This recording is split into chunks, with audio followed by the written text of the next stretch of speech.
Hi అండి, అందరికీ నమస్తే.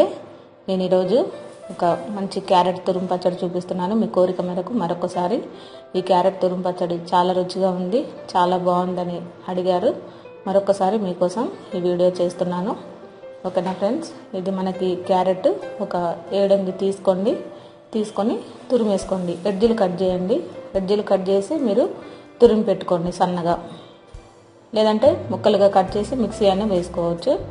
వేసిన తర్వాత మనం దీంట్లో ఉప్పు రుచికి సరిపడంత వేసుకోండి. దీంట్లోనే ఆవాలు కావాలి, దీంట్లోకి 1 స్పూను, ఎండుమిర్చి ఒక 4-5 తీసుకొని వేసేసుకోండి. వెల్లుల్లిపాయలు ఒక 5-6 తీసుకుంటే సరిపోతుంది. మీరు కచ్చపచ్చగా దంచి కూడా వేసుకోవచ్చండి. ఒక 2 స్పూన్ల కారం, అలాగే నూనె కూడా ఒక 3 స్పూన్లు కానీ 4 స్పూన్లు కానీ తీసుకోండి.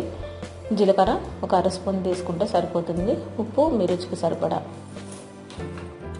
ఇప్పుడు మీరు నిమ్మకాయకి చింతపండు బదులు మనం నిమ్మరసం వేసుకుంటాం. ఇందులో మీరు రుచికి సరిపడంత ఉప్పును మాత్రం దీంట్లో ముందుగా కలుపుకోండి.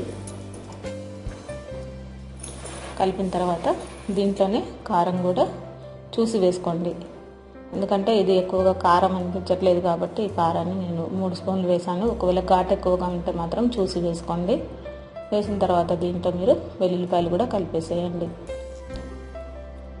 ఇప్పుడు మీరు కావాలంటే మరికొన్ని వెల్లుల్లిపాయలు వేసుకోవచ్చు, అలాగే కచ్చాపచ్చాగా దంచి కూడా వేసుకోవచ్చు అండి దీంట్లో.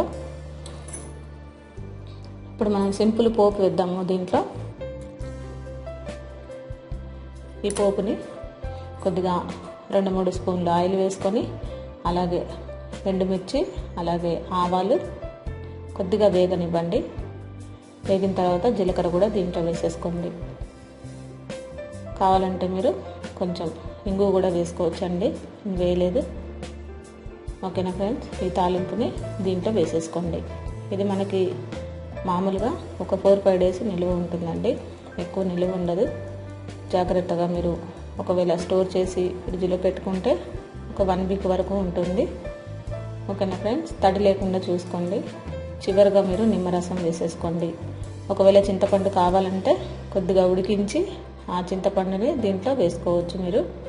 ఓకేనా ఫ్రెండ్స్, మీ అందరికీ ఈ క్యారెట్ పచ్చడి నచ్చే ఉంటుంది అనుకుంటున్నాను. మీ అందరికీ నా వీడియో నచ్చినట్లయితే లైక్ చేయండి, షేర్ చేయండి, సబ్స్క్రైబ్ చేయండి. అందరూ ఒకసారి ఈ విధంగా ట్రై చేసి చూడండి.